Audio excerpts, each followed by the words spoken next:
The reason we struggle with insecurity is because we compare our behind the scenes with everyone else's highlight reel. There's some Stephen Furtick. Imagine this. You walk into a room filled with laughter, familiar faces and casual chatter. Nothing seems out of place. But as your presence ripples across the room like a stone cast into still water, something changes ever so slightly. A voice lowers. A glance lingers a second too long. Someone offers a smile that doesn't quite reach their eyes. You feel it, not in your mind, but somewhere deeper. Like a whisper in your bones, you are being watched, measured, resented. But why? You haven't wronged anyone. You've shared your wins humbly, helped others rise when you could, and stayed true to your path. Yet somehow, that very path, the one you paved with late-night sacrifice and silence, has become a mirror in which others see what they lack. And in that reflection, envy begins to take root. Isn't it strange? We live in a world that praises success, encourages personal growth, and idolizes authenticity, yet punishes those who truly embody these virtues with silent judgment, veiled sarcasm and smiles lined with hidden bitterness. Why is it that when you shine, others squint as if your light is too much? Why does your peace provoke their restlessness? The truth is, most envy doesn't scream, it whispers. It doesn't come wrapped in open hatred.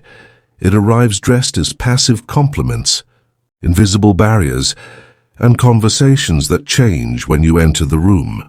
It's the friend who suddenly grows cold the moment your life begins to bloom, the colleague who masks subtle sabotage behind office banter, the family member who starts questioning your motives the moment you stop seeking their approval.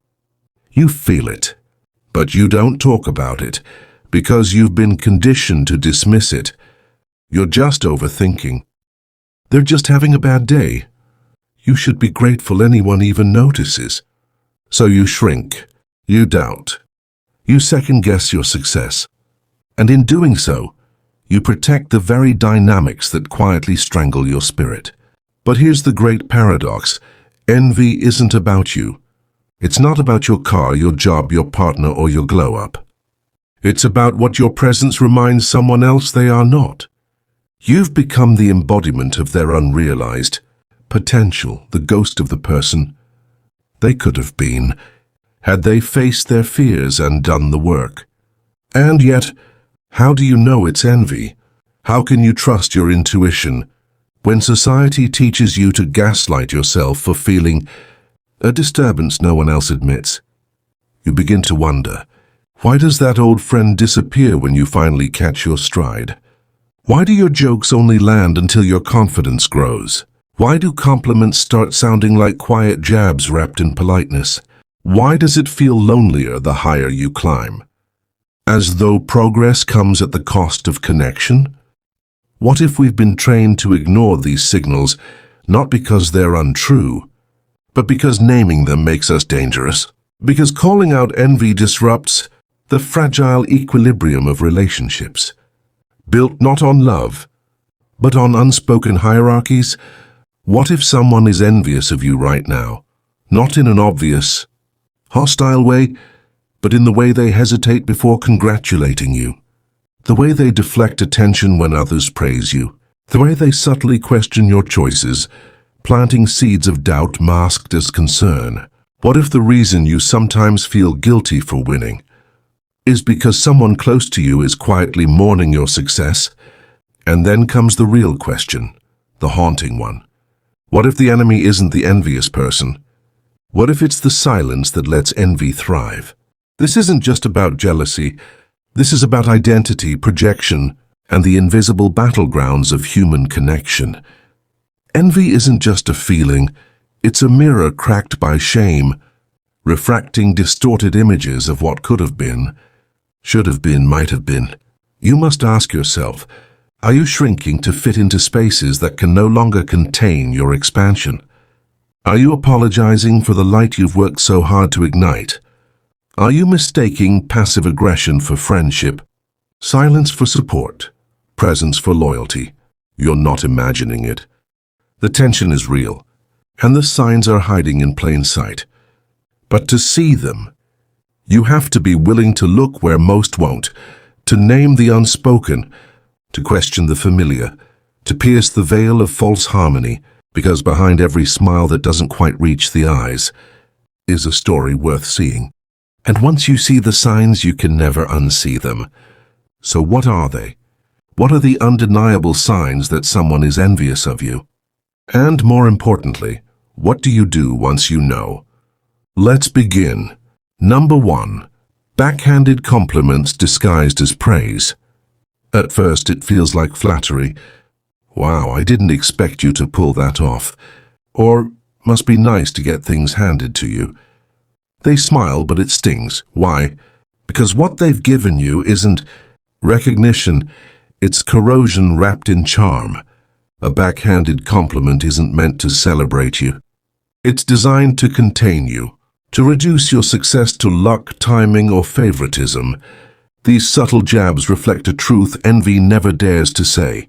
Outright, I can't stand that you did what I couldn't. Number 2. Subtle competitiveness over irrelevant things. You mention your new project. They suddenly talk about theirs, louder, faster, trying to one-up you even when no one's keeping score. If you say you're traveling, they've already been there. If you share a win, they pivot to theirs like it's a contest. Jealousy doesn't always show up with fire. Sometimes it's disguised as an obsession with keeping pace, even if you were never in a race. Number 3. They disappear when you're winning. When you were struggling, they were available, supportive, present. But the moment things begin to improve, their presence fades. Calls go unanswered. They're just busy. Or worse, they ghost entirely. Why? Because your glow reveals their shadows. Every time you rise, they're reminded of their own stagnation. And rather than confront that pain, they withdraw, not to protect you, but to preserve their ego. Number 4. Passive-aggressive jokes that cut deep. They joke about your new lifestyle, your big head or your fancy success. You laugh at first because you're trying to be gracious. But the jokes keep coming, and they always circle the same wounds. That's because envy speaks in sarcasm. It needs deniability. If you confront them, they'll say, I was just kidding. Can't you take a joke? But deep down it wasn't a joke. It was an attack in costume. Number 5.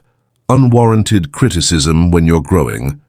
You start something new, maybe a business, a relationship, a passion project, and out of nowhere, they question everything. Are you sure this is right for you? Don't you think you're rushing? You've changed. Notice something.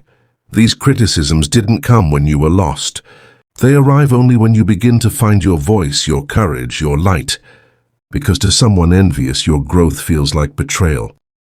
Number 6. They celebrate everyone else, except you. Their social media is a celebration parade for acquaintances, strangers, influencers. But your milestones? Ignored. No likes, no messages, no acknowledgement. It's not forgetfulness. It's selective blindness. Applauding you would mean accepting your success, and that feels too threatening. So instead, they watch in silence. Not because they don't see you, but because they do. Number 7. They minimize your struggles and your efforts. You open up about the challenges behind your journey, and instead of empathy, you get dismissal. Must be nice that those are your problems now. They act like your sacrifices were easy, that your discipline was natural, that your results just happened. Why? Because if they admit it was hard for you, they'd have to admit they could have done it too, and chose not to. Number 8. They start imitating you, then competing with you. At first it's flattering. They adopt your style, your interests, even your vocabulary. But slowly the imitation turns to tension. Suddenly they're trying to outdo you at your own game. This is the envy spiral. Admiration, then mimicry, then rivalry. They don't want to be inspired by you, they want to be you. And when they can't, resentment sets in. Number 9. They question your intentions instead of your results. No matter what you achieve, the focus shifts away from the accomplishment to why you did it. Are you trying to show off? That post felt kinda self-centered. You're just doing this for attention. This isn't curiosity. It's projection. They can't question your success, so they attack your motive, because it's easier to label you a narcissist than admit they feel inferior. Number 10. They try to sabotage your confidence in subtle ways. You come in excited and they meet you with indifference. You ask for feedback and they overemphasize flaws. You take a risk and they highlight every way it could fail. These aren't just concerns, they are attempts to destabilize you, to quietly shake the foundation of your self-trust. Because envy isn't just content to watch you fall. Deep down it needs you to. So now you know. Not guesses. Not gut feelings, signs, patterns, evidence. And here's the hardest part. It's often the people closest to you, the ones you least expect, who show them. Why? Because strangers rarely envy. But proximity breeds comparison, and comparison unguarded turns into corrosion. Yet even with these signs, a deeper question still lingers. Why does envy even exist at all? Why are we wired to react this way to someone else's light? Why is success, happiness, and authenticity often met not with celebration, but with quiet contempt? To answer that, we must look beneath the surface into the psychology, philosophy, and cultural roots of envy itself. That's where we go next. Envy or jealousy is not a flaw in others. It's a mirror for us all, a haunting whisper from deep within the human condition that says, you could have been more. It's tempting to frame jealousy as a problem that lives only in the hearts of toxic people. But the truth is darker, deeper, and far more intimate. Envy is not just about resentment. It's about identity. It's the emotional bruise left behind when we confront our unfulfilled potential. When we see someone else embodying the life, courage, or freedom we secretly crave but never claimed. To understand this, we must journey inward. Carl Jung once said, "Everything that irritates us about others can lead us to an understanding of ourselves." Envy, then, is not irritation. It is spiritual dissonance. When we see another living fully, loving openly, creating boldly, rising despite odds, we're not just witnessing them. We're confronting ourselves, or rather, who we could have been had we been brave enough to do the same. Envy exists because comparison is the default programming of the human mind. Our ancestors survived by watching others, copying tools, mimicking hunting methods, adhering to tribal roles. The need to observe and measure was once survival. But in the modern world, this ancient instinct has mutated. Now we compare not to survive, but to judge, resent, or despair. Nietzsche warned of this when he wrote, "He who despises himself still respects himself as one who despises." Envy, then, becomes the paradox of pride, a self-loathing disguised as judgment of others. We protect our ego by projecting it outward. We say, "She's arrogant," instead of admitting, "I'm ashamed I never took that risk." But envy is more than emotion. It is philosophy. It is the tension between authentic being and perceived becoming. Jean-Paul Sartre called this the gaze of the other. When we are watched, evaluated, or seen by someone else, we lose a piece of ourselves. We become self-conscious, trapped in their imagined perception. When someone envies you, they're not seeing you. They're seeing themselves through you, a distorted reflection of their own unrealized self. And so they begin to hate what they see. Jordan Peterson often speaks about the hierarchies of competence, that we naturally admire those who master something. But admiration, left unchecked by humility, decays into envy. Because the moment we feel we should be where someone else is, but aren't, we blame the system, fate, or them, but rarely ourselves.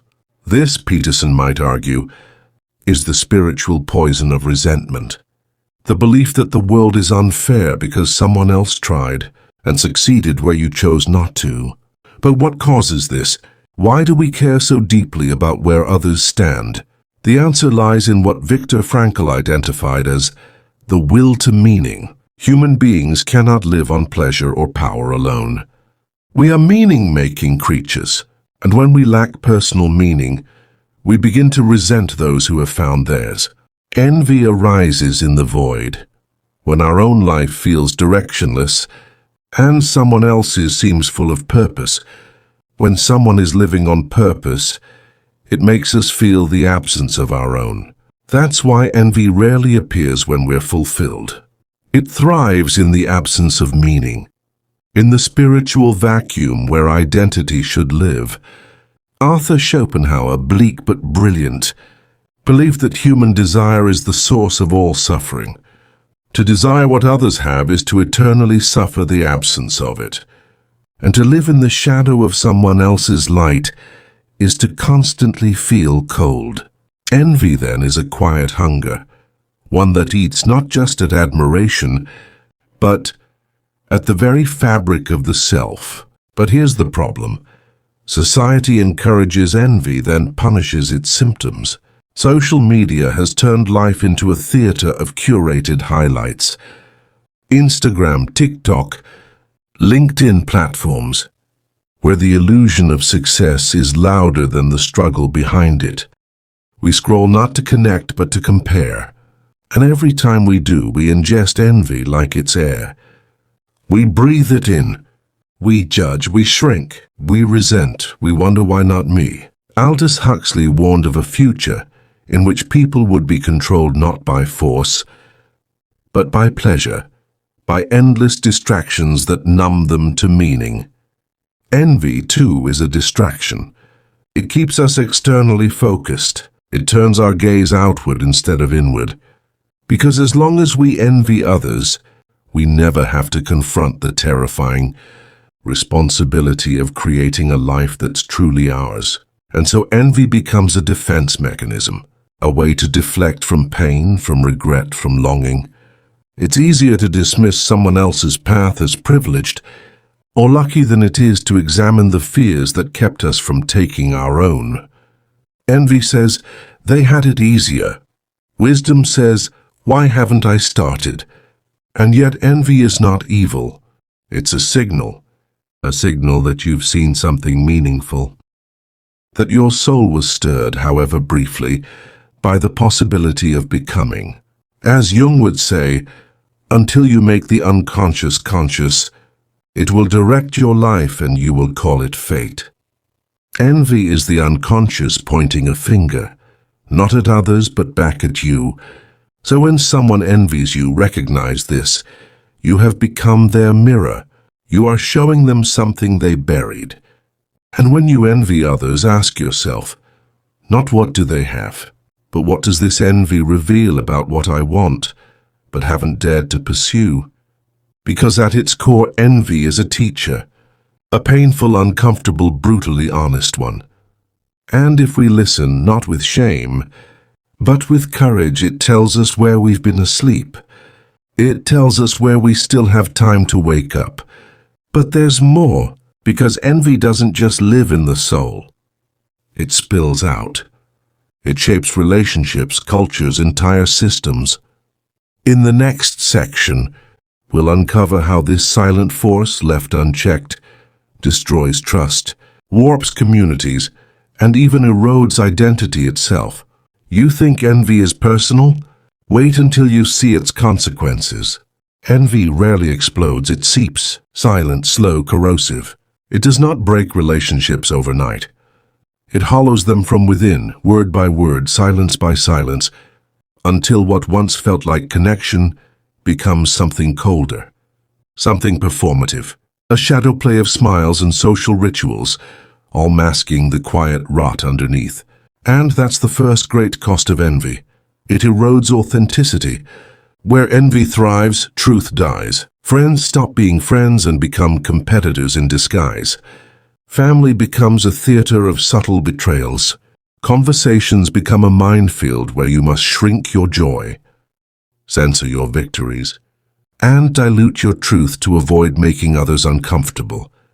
And in doing so, you become a version of yourself crafted not from honesty, but from survival. This is how envy shapes your identity, not just theirs. It forces you into the role of the appeaser, the apologizer, the one who tiptoes around their light so others can sit in the dark more comfortably. And you do this not because you're weak, but because somewhere deep down, you still crave love, belonging, acceptance. But here lies the trap. You cannot be fully loved if you are not fully seen. And you cannot be fully seen if you are always shrinking to make others feel tall. This is the second consequence. Envy breaks the mirror of self-recognition. It forces you to split in two, your true self and the social self crafted to be digestible to others. And the longer you live in that split, the more alienated you become. Not just from others, but from yourself. The neuropsychology of this is staggering. Studies in interpersonal neuroscience have shown that our brains are wired to mimic emotional energy. Mirror neurons don't just respond to facial expressions, they respond to intention.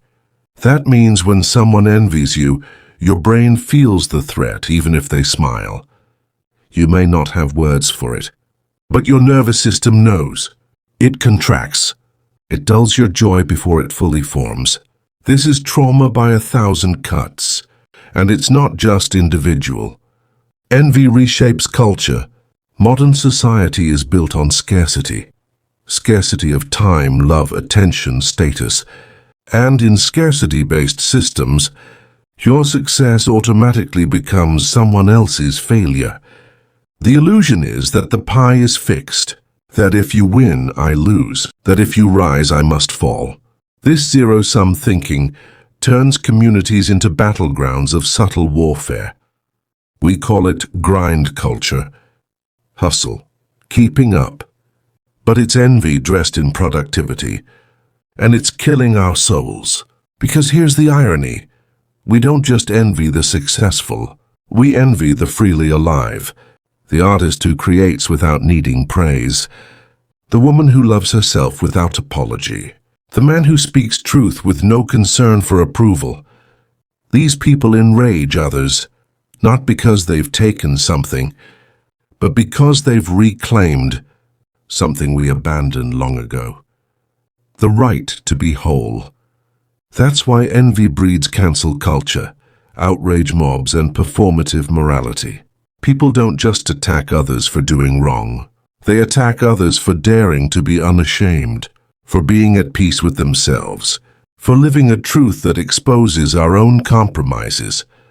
This is Nietzsche's slave morality in motion, where instead of striving to become great, we redefine greatness as evil and mediocrity as virtue, where those who shine are seen as threats, and those who conform are labeled good.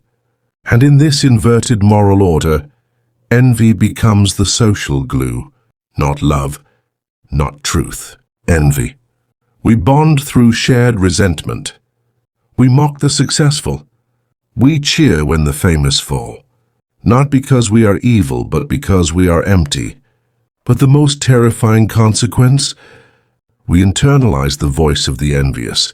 At first, it's just a friend who undercuts your joy, a co-worker who questions your worth, a relative who doesn't get your passion. But over time, their voice becomes your own. You begin to sabotage yourself before they can. You downplay your ambition. You delay your dreams. You convince yourself you're not ready, not good enough, not worthy. This is the final trick of envy. It doesn't just kill relationships. It kills potential, quietly, permanently. And this, perhaps, is what Carl Jung meant when he warned of the shadow, the hidden parts of ourselves that we exile fearing their power. Because envy doesn't just come from others. It lives inside us too, waiting, watching. And every time you see someone brave, someone brilliant, someone unapologetically alive, your shadow stirs. It whispers, "That could have been you." And if you silence that voice, you don't just reject the other person, you reject yourself. So what now? You've seen the signs. You've traced the roots. You've felt the consequences. But there's one more piece, one final realization, one truth that changes everything. Because envy is not the enemy, and the envious person is not your villain. There is something far deeper at play, something spiritual, elemental and liberating. That is where we go next. You've been envied. You've envied. You've felt the sting of silent judgment, and perhaps you've even wielded it. But now, after all the signs, shadows, and scars, what remains? What is the ultimate truth beneath this ancient emotion? It is this. Envy is not about what others have. It's about what you have forgotten you are. The envious don't truly want your life.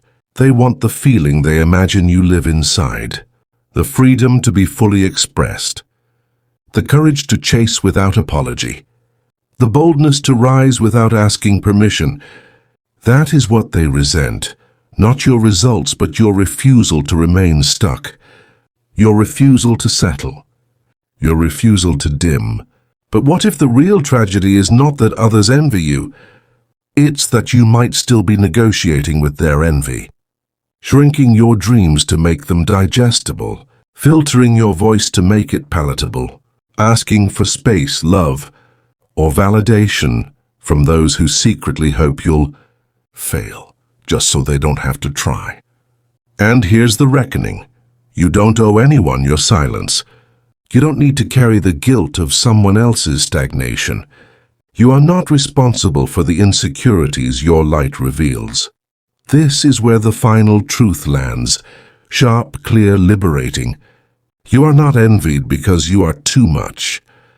You are envied because you are a mirror, a reminder, a provocation to the parts of others that remain buried.